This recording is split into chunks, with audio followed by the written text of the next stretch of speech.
Good day to you. It's lovely to have you back here for remote learning lesson number 2. And we're still on that bigger topic of mastering reading skills. It was lovely to have so many online learning with me yesterday for lesson number 1.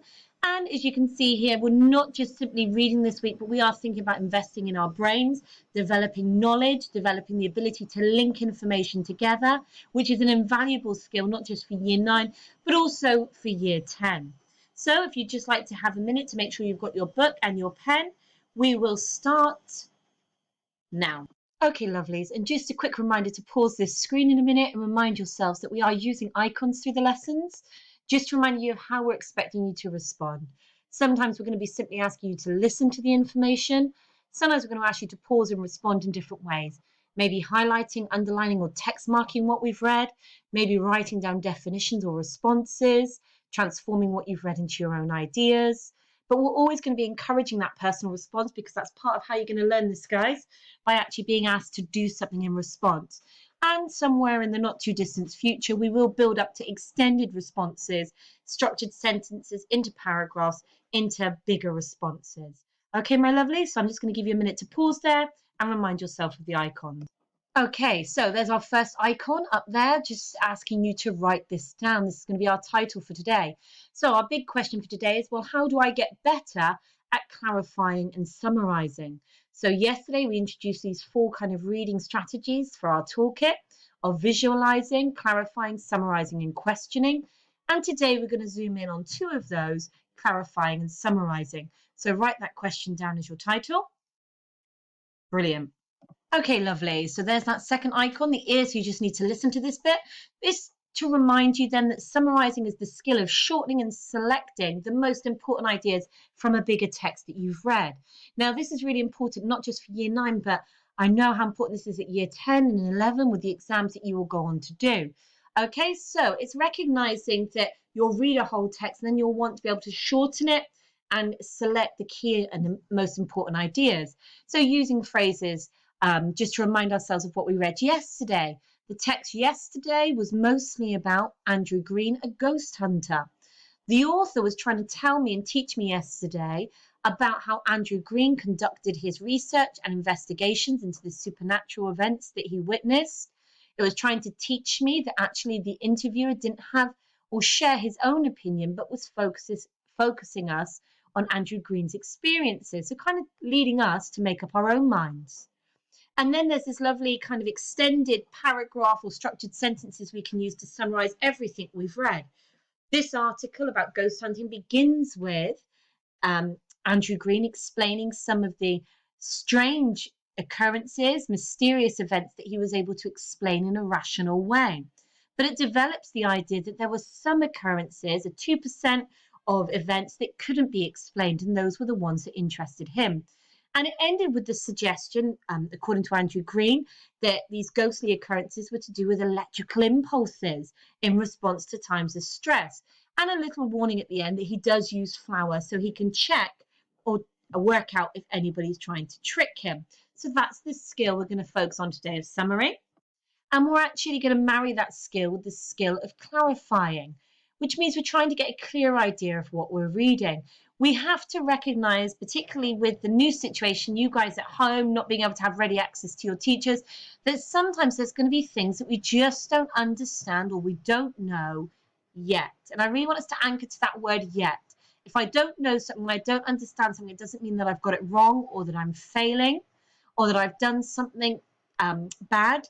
It just means that we have to put this little word there yet, okay? And we want to teach you through clarifying some strategies that can help you go from not knowing to knowing, to misunderstanding to understanding.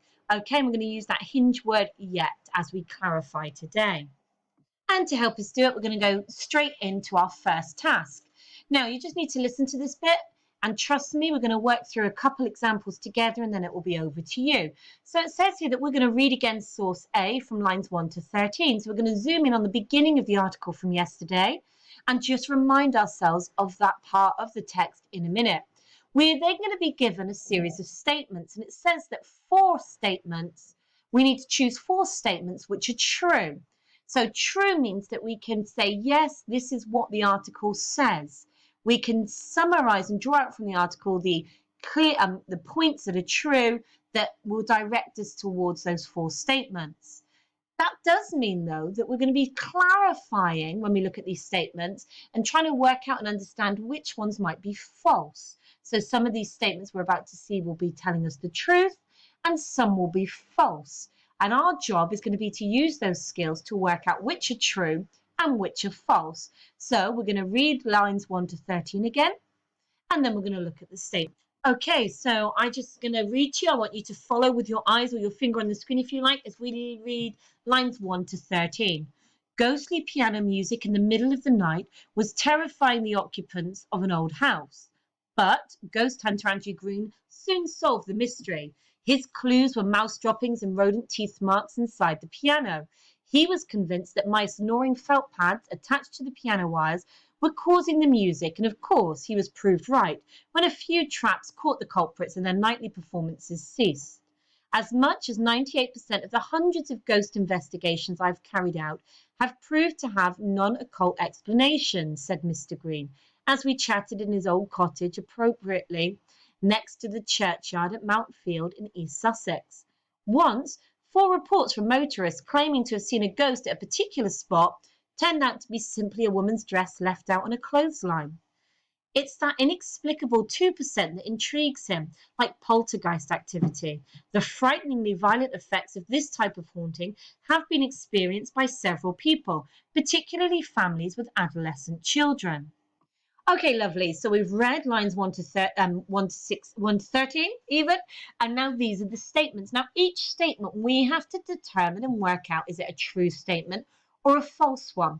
Now I'm going to do A and B with you, and then you'll do the rest by yourself. So let's look at statement A.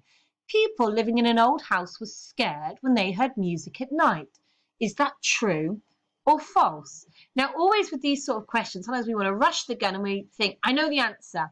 But it's always wise to look at the opening sentence or to look at the text again and to work out.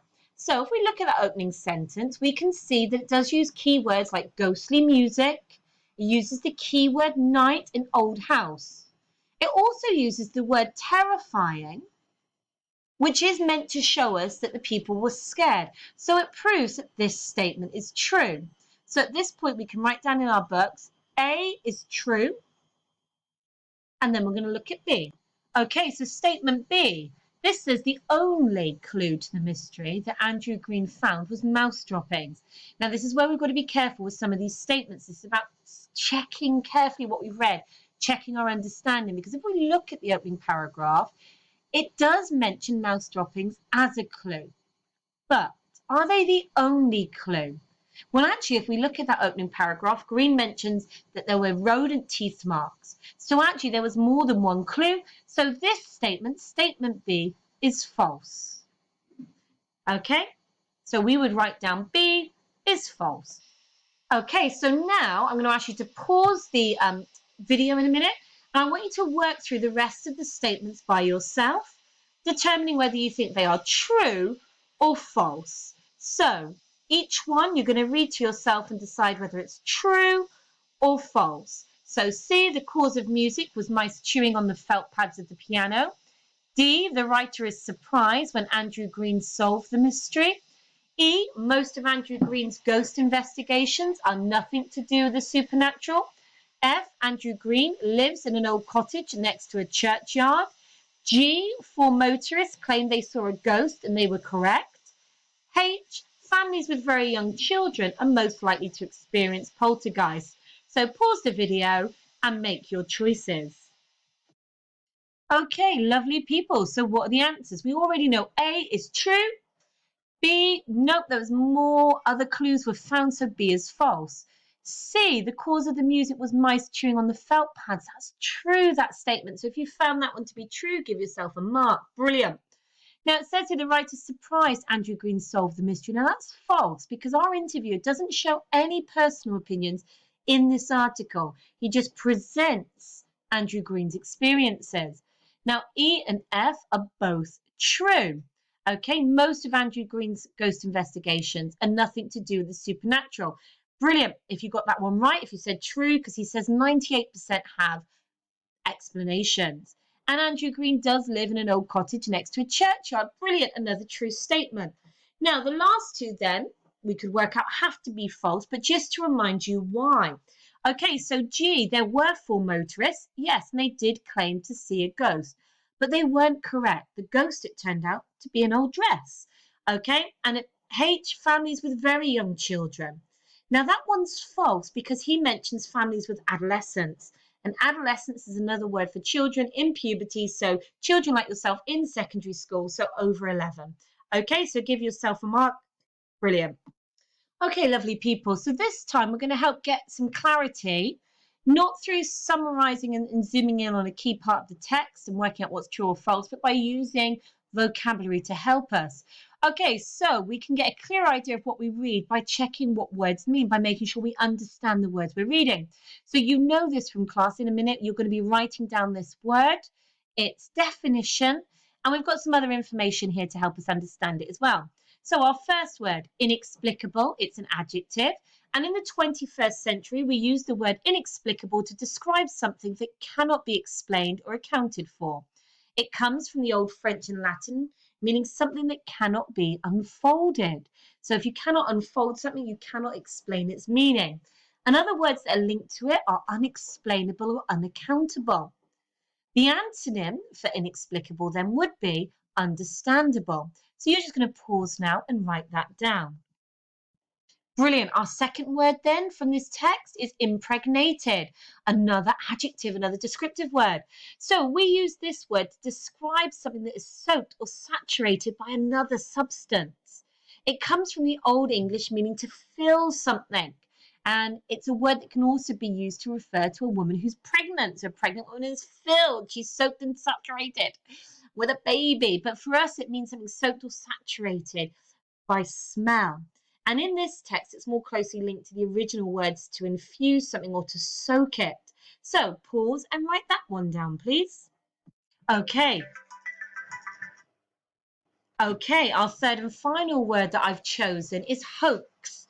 Okay, again, in the 21st century, we use the word hoax to mean a humorous or mean deception. So a hoax is a trick or a lie. Now, it's really hard because it can mean a funny trick or a mean trick. So how do we decide which is which? That's a philosophical question for another day, but it can mean either a trick or a lie that can be funny or mean. It's possibly from the 18th century. They believe it might be a contraction of the word hocus, as in hocus pocus, as in a trick. And other words that are similar include trick, joke, or fraud. So now just make sure that we pause the video. If you want to, you can go back and that you've recorded each of those 3 keywords and what they mean. They're going to help us in our next task. Also, I've chosen these words today, but you might look at the text and if there's words that you don't know, also find a way to work out what they mean. Use your online dictionaries or ask somebody. Okay, so we're going to put this vocab work into practice. Now, I can see here you've got a grid in front of you with 2 halves, and I'm going to ask you in a minute to pause and take your time to complete both halves. In the first half, it's about finding the word in the text. So it says here, can you add the right word to the sentence from the text? It's that blank 2% that intrigues him. So you have to work out whether it's impregnated, hoax, or inexplicable by checking with the text. So for that first half, you have to write out the sentences, selecting the right word, inexplicable, hoax, or impregnated, to fill in the gap. So we're going to just pause there and let you do that first part of the task. Okay, now this part of the task is trickier. It can see that you've got to complete the paraphrase. So this means I've rewritten the line from the article in my own words, and you need to complete the gap this time using your understanding of what the keywords mean. So it is trickier. So as you read the sentence, Andrew Green is interested in the 2% of, now we can't say here inexplicable cases, that's us just repeating the word, but what does inexplicable mean? So you look back at your notes and you might say, Andrew Green is interested in the 2% of unexplainable cases. So I want you to try and do the other 2 in your own words. Okay, so we know completing the paraphrase is trickier. So reminder, paraphrase means to put something into your own words. So you look at the sentence with the yellow elements highlighted. That's what's in the text. Then the sentence next to it on the other side of the table is where you paraphrase and put it into your